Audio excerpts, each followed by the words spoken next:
Welcome to ThrowForward Thursday. My name is Graham Codrington. Welcome to the new look studio that we've put together here in my green screen studio, in my converted garage. What we're doing is we are changing it up when it comes to ThrowForward Thursday. Last week, I shared with you the idea of smart sleep technology. Everything from an anti-snore pillow to a room that responds to your sleep cycles. If you haven't watched that video, maybe just pause right now, go back, have a look at that video last week, and then come back and let's pick up the conversation, because what I want to do today is to help you to apply that conversation. Many of you who've sat in on my workshops will know that I talk about 5-minute from the future sections in your weekly team meetings, where I recommend that in order to develop your team's strategic imagination, you need to take a 5-minute section of a team meeting every single week. You need to take a trend, think about it, and see how you might apply it to your industry.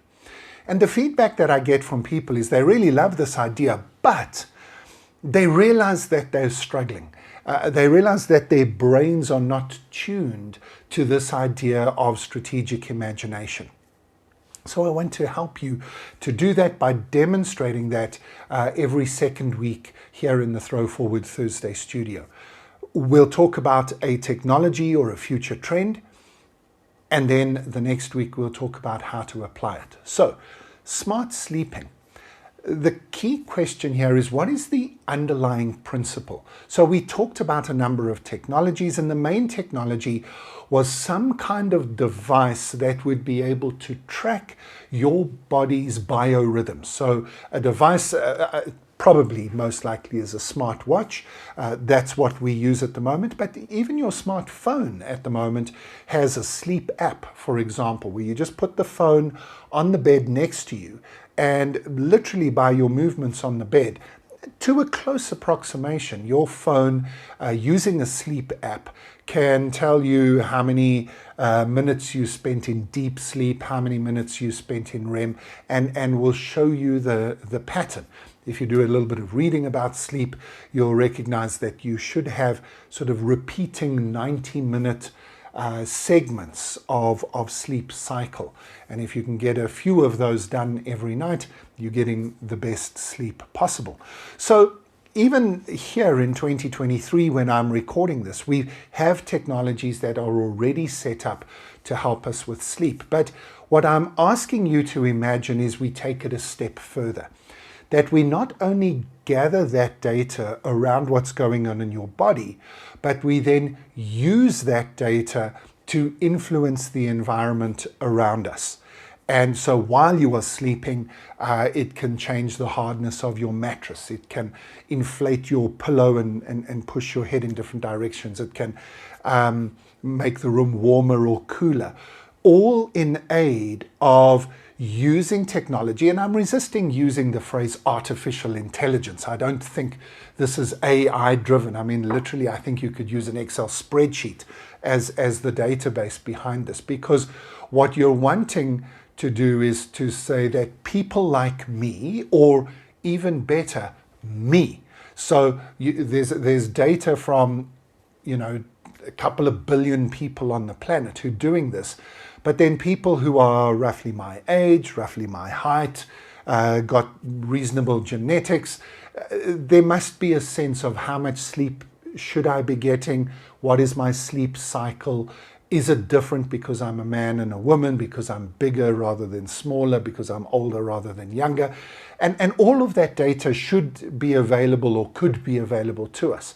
So we've got some idea of what we're looking for, and we then try and approximate that. So we then know what we're looking for in terms of what we expect to see with your sleep cycles. We then are measuring through the smart device what you're actually doing. Of course, that measurement will get better and better over time. And then we get to a point where the system knows what your optimal sleep cycle is. Of course, that could be customized because it might change between the week and the weekend. It might change between winter and summer. It might change for a number of different reasons. But we are personalizing data that we can gather from you and your body, turning that into a personalized, optimized output, and then we are using that output to influence the environment through a series of smart devices to give you the optimal experience. So I'm using specific words there because I'm trying to move away from the specific example of smart sleeping to something that then could be applied to anything. So I'm saying that we need a way to gather data to turn what might be a statistical model that approximates me. Then it gets personalized so that it's actually me. And then that data then influences my environment to give me the optimal experience. Now, we can apply that little heuristic, that's what it's called, that little algorithm, if you like. We can apply that to anything. We could apply that to how my money gets invested. So instead of loading money into my investment app and then I have to go in and choose the stocks that I want to buy or the ETFs I want to invest in, the algorithm looks at people who are roughly my age, with roughly my wealth profile, and then suggests where my money might be invested. And given the amount of money I'm investing and given the expenses that the system can see coming up, the system takes a certain amount of money and invests it on my behalf and maybe gives me the suggestion, and all I have to do is say, yeah, I like that suggestion, hit the big green yes button. So there's an application into the financial services sector. You could literally do it into motor cars.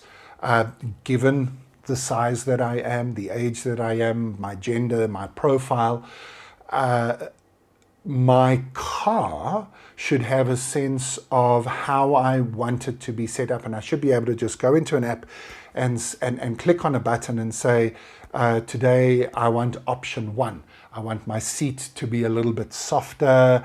I'm going on a longer drive today. And of course, why should I have to tell the system that if the system can see my calendar, see where I'm planning to drive, understand how much sleep I got last night, so whether I'm tired or not, and then the car can adjust itself, moving the seat up and down, making it softer, lighter, even choosing the music that might be appropriate for the ride I'm about to have. So a smart car comes out of that same heuristic. And so the list can go on. An online retailer who's trying to recommend things to me will do exactly this. Get as much information as we can about the person we're trying to connect with, customize what we are giving to them as much as possible, and align it with the optimal outcome for that person. If it works, so let's go back to my original example. If I get a great night's sleep and I get a great outcome, I'm going to feel amazing, and I'm going to feel that the system was an amazing resource to me. And then I'm going to recommend it to friends, and you're going to get more sales, and net promoter score and all the other things that you measure are going to go through the roof. I hope that that's useful in showing you how you might watch a short video about smart sleeping, extract the principles that are behind it. Data analytics, personalization, optimization. Those are the principles I can think of for this example. Then reverse engineer those principles into your business and see if they give you any great ideas for what you might do in the future. I realize this one was a fairly easy start. I don't think that there was too much difficulty with this example. It's not too far in the future, and I don't think that the principles are too difficult to extract. But if you come back week after week, we'll get to some more complex and some more interesting and some more difficult examples. But for now, I hope you get a good night's sleep, and I hope you're able to apply those principles to your business and have great conversations with your teams, even maybe coming up with some great ideas that give you products and services to take to your clients. I'd love to have feedback from you. Hear any stories about how you've applied these ThrowForward Thursday videos. And as always, if you have a question for me or if there's anything that I can assist you with, go to the website www.askaboutthefuture.com, and you can leave any questions there for me that you like. I will answer them all. Thanks as always for joining us in the ThrowForward Thursday studio. It's been great to have you in the new look studio with the new approach to ThrowForward Thursday. Hope you've enjoyed it, and I'll see you next week.